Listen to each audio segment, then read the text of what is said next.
Let's go to the man right now. We go to the Northeast and we talk to Hawk on the Fanatic. The day of redemption is at hand! Repent, and thou shalt be saved. What's up, everyone, and welcome to my podcast. I'm Hawk, and if you listen to Sports Talk Radio here in Philadelphia, 97.5 The Fanatic or 94.1 WIP, then I'm sure you've heard my name and you've heard my voice. If you haven't, then you'll probably hear my voice soon, eventually, if you continue to listen to the radio. This is a video I want to get into that's near and dear to me because it's my first video about the Philadelphia 76ers. So first I want to start off by saying Happy New Year, and I want to get right into it, okay? Now, if you know me, you've heard my calls, or you know how I talk, then I'm pretty sure you know my work and you know my practices. And of course, I want to get into where I want to take the guesswork out of what we're talking about with our teams here for the Philadelphia Faithful. Now, I made a phone call today into the radio station, 97.5 The Fanatic, where I talked to Tyrone Johnson. I'm not calling Tyrone out or anything, but what I want to say is that it's something that really grinds my gears with the radio personalities here in Philadelphia. When I hear him say that Ben Simmons doesn't need to shoot a jump shot, and they start to talk about the problems with the Philadelphia 76ers. Now, I called in today and I said, that the spacing was terrible for the Philadelphia 76ers, and it's something that needs to be fixed, and this is why they're losing. So, of course, this is what Tyrone had to say. Moving on to my Sixers point, the Sixers spacing is terrible. With Ben Simmons doing what he's doing, he's just drifting on offense. Those picks, we're not getting optimum spacing. And I think Brett created it. I'm not hard on him. I don't understand why. I know that Ben put all the work in. Just trust it, dude. Like, I don't know what it is, Tyrone. If we can just get him to allow those other guys to control the set. Every set is not yours. You don't need to hand everybody the ball. Go set your feet in theory of basketball. So depending on where you're spacing is the spacing isn't that bad. If you look at all the stats, the biggest drop off from last year to this year is guys getting to the foul line. Why? Because Jimmy Butler got there, and because J.J. Redick was such a good shooter, people would close out hard on him, and he would get those dribble drives, and he got to the foul line. Richardson and Horford never get to the foul line. That's the biggest drop-off. The spacing is not that much of an issue. And, believe it or not, they're a top 10 shooting team in the NBA. You can look it up. They're a top 10 shooting team in the NBA. Now, I just want to say that really pissed me off because it's not just with him, but it's with any personality, radio personality or sports analyst who's supposed to know what they're talking about to make a comment like that. Now, let's delve into this real quick, okay? That is intellectually criminal. It is, in the words of Nick Wright, it is intellectually irresponsible. It is basketball illiterate, okay? For me to say that the spacing is bad and for him to say that he disagrees with it, whoa. All right. Let me just say this, okay? Shooting has nothing to do with bad spacing. For him to say that the spacing is actually good because they're one of the better shooting teams, the indictment on bad spacing is getting to the basket.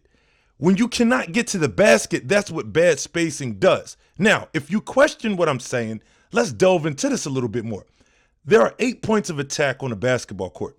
The 2 boxes, the foul line, the corners, the wings, the top of the key. That's 8.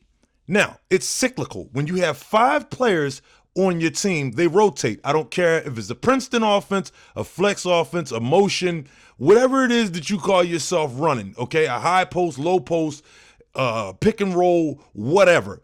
They're going to rotate between those 8 spaces, and when it stops, your players need to be at one of those 8 spaces, okay? Now, what bad spacing is if you have your 5 players at one of those spaces and you're in a position where, let's say if you're at the top of the key and there's two guys standing next to you, if you're at the top of the key with the basketball and you have two guys on the wing next to you, that's bad spacing. There needs to be a space in between the player with the basketball. So there has to be a jump. Unless it's a pick and roll, then you have two guys in the corner. You cannot have a guy standing short corner if you're running a pick and roll, because a guy is going to be able to slide over and help out, and that's really going to cause congestion. What bad spacing is in layman's terms, to simplify it as much as I possibly can for you, is when you have two players standing in a position on the floor or on the court where one defender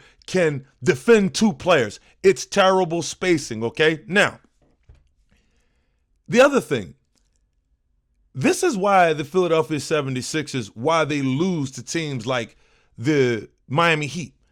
This is why they lose to teams like the Orlando Magic by 1 point. Then, just last night, they lost to the Indiana Pacers. If you look back, you can look at the game against the Brooklyn Nets. Look at what they shoot from three. When they shoot poorly from three, they lose. You know why? Because the 2-point shots are terrible. They are impossible, because every time Josh Richardson goes to go to the basket, guess what? Ben Simmons, man, is going to stop his dribble drive. If Tobias Harris goes to go to the basket, Ben Simmons, man, is going to slide over and stop his dribble drive. Now, this is why the Philadelphia 76ers are one of the worst teams in the NBA in terms of getting to the foul line, because they can't get there. In order to get to the foul line, you have to have spacing to dribble all the way to the basket so that you either get fouled or finish at the cup. Now, let's say, are we going to say that Josh Richardson isn't good enough to get to the basket? When he was with the Miami Heat, he was the go-to guy when Dwayne Wade got hurt, and which was, he's old. He was the go-to guy, and he was also the point guard. Josh Richardson is so sick when it comes to handling the ball. You know how, like, some guys that, because they're right-handed, you let them drive to the right, they're fire-breathing dragon, but then if they switch and you send them left, they turn into a butterfly? Well, J.Rich is so nasty, right? And I'm not overhyping him, but J.Rich is so nasty to understand that he switches seamlessly to the left hand, to his offhand. He can go right foot, left hand, and dunk on you. And I mean, get some height on his finish. So he's definitely capable of finishing at the rim and getting fouled. But at this time, he's not getting to the basket when he needs to. And I understand, his amount of times he got to the free throw line and attempted free throws with Miami. It's a bit different because it's hard. Tobias Harris. Tobias Harris is a dog. Look at Tobias Harris came out from the Western Conference, averaging 20 points a game. And in some stretches, he even averaged 25 points per game. And he was on his way he should have been an all-star. But he's not getting a chance to get to the basket, because Ben Simmons, what he needs to do is Ben Simmons needs to go to the corner. And none of this bullshit about Ben, a 15-foot pull-up. He's not going to be able to do that. One, because he doesn't have bad body language, but he has body language issues.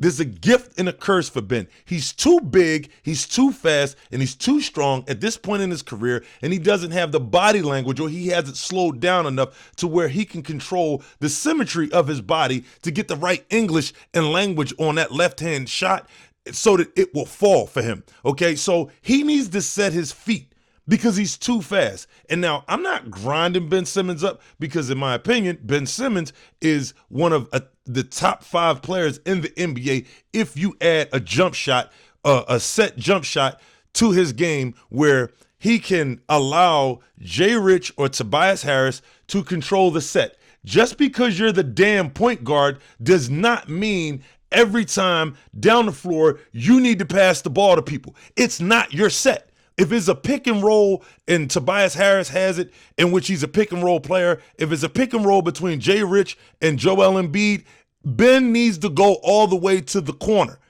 He needs to get out of the way, get out of the short corner, and then which short corner is between the box and the three-point line in the corner. He needs to go all the way to the three-point line in the corner. It's not your set.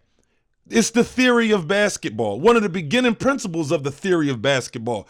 The theory of basketball is just when you draw the diagram and you put the 8 points of attack up, and then you put the point guard at the top of the key, you put the shooting guard and the small forward on the wing, and then you put the center and the power forward down low on the boxes. And once you rotate it, it stops. So let's say if your center is up top at the 3-point line, then in theory, he's playing point guard. And your, say, shooting guard, or in a Sixers case, if Ben Simmons is on the box, then in theory, he's the center.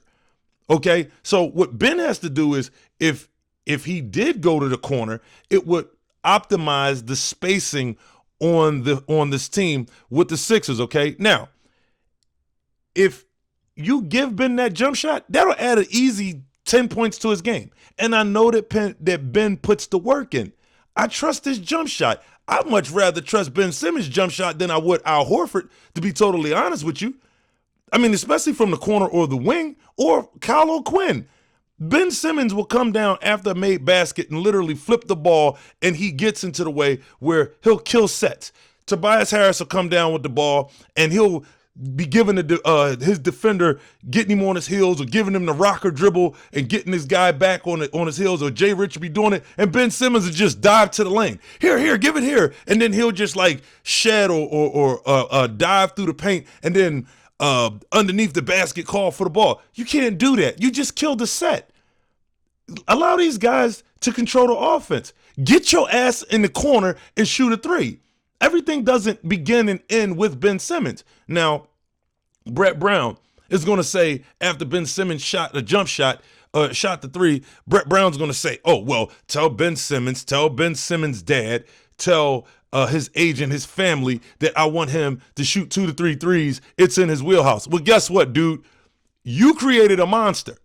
You created that monster, because last I checked, when everybody else was banging that drum to say that Ben needs to shoot jump shots, oh, yeah, well, and I love Brett Brown, but the NBA has a funny way of teaching Ben or telling Ben when it's time for him to shoot. No, man, you need to tell him that. And if whether people want to accept it or not, Ben has tuned Brett Brown out. He don't listen to him. He's not hearing what he has to say. If he's not going to listen to him shoot threes, and for people to say, oh, well, you can't bench a guy like Ben Simmons because Brett Brown would get himself in trouble, and that doesn't look right because Ben is a talent. No, if Ben doesn't start shooting, this team is not going to win a championship. Because every time they shoot poorly from three, they lose. And guess what? Don't give me this bullshit about, oh, Ben Simmons needs to be aggressive. He looked funny against the team. Listen, I know you give yourself credit for knowing basketball, but give some people some damn credit. And by giving them credit, what I mean by that is that what you need to recognize is anytime a pro player looks funny, what that is doing, that means that the NBA players are the best players in the world, and they have the best coaches in the world. So if you see an NBA player not looking like himself, it's by design, dude. It's by design. It's no coincidence, oh, he just had a bad game. No, they made him have a bad game. And Ben Simmons, some of the teams, they have the scheme, but they don't have the personnel. A lot of the teams, just because they're bad teams, they might have enough bodies to throw at Ben Simmons. And you say, oh, well, Ben, he needs to be aggressive. What do you think? He's just not going to be aggressive? It's Ben Simmons. He loves to bark at people when he dunks on them. He loves being aggressive. But you know what he's not going to do? He's not going to continue to go in there like he did last year and just continue to miss shots and then keep banging his head against that wall, that cement wall. He's not going to do that. And then people, you see, like last year, Ben Simmons got booed. That's a real thing. That happened. He had 1 point. That happened. So this whole nonsense about Ben Simmons not needing to shoot a jump shot, he does because it's going to get Brett Brown fired, okay? Now, I want to move to Al Horford. Al Horford is struggling because of Ben Simmons.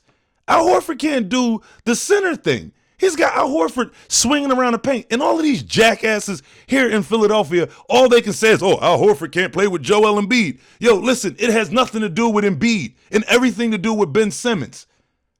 Ben needs to get his ass to the corner and shoot threes. And I'm sure if Ben shot at least 4 to 5 threes a game from the corner. You know what? I got Ben Simmons averaging 25 to 30, and he'll get away from scoring this whole 11, 12, 10, 13, 14 points a game. He'll be a 25 to 30 point scorer easy, because what it'll do is it will allow him to set his feet. Once he knocks down a couple, the defender's going to have to fly out to him. Joel Embiid doesn't shoot at a very high clip, but they'll fly out to Ben. Ben will give an up fake. Now, I mean, that's a wide open door for him.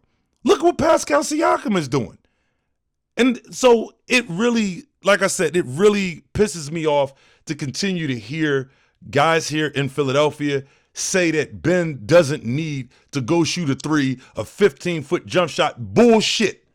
I call bullshit. I'll debate any one of Brett Brown's assistants.